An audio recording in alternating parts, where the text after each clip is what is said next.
Welcome to the Genius Factory. Enjoy the video.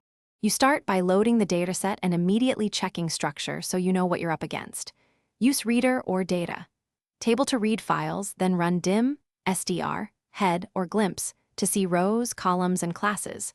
Once done, scan for missing values with any NA and summary so you can prioritize fixes. Make sure to note suspicious columns. Dates as characters or numbers stored as factors often cause downstream problems, so flag them now for conversion. You now transform and normalize values to make the data analysis ready.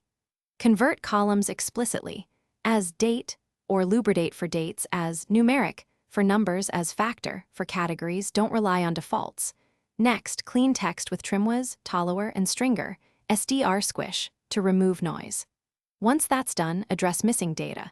Decide whether to remove rows, impute sensible values, or add NA flags and document your rationale. This prevents silent errors later in modeling or summaries. You finish by validating and saving a reproducible clean dataset so others can use it. Run sanity checks like unique, table, and range assertions to ensure values fall within expected bounds.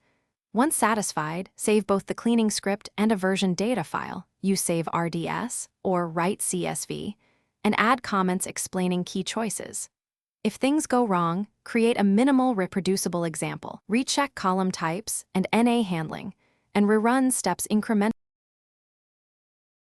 Thanks for watching. If you found this helpful, don't forget to like and subscribe.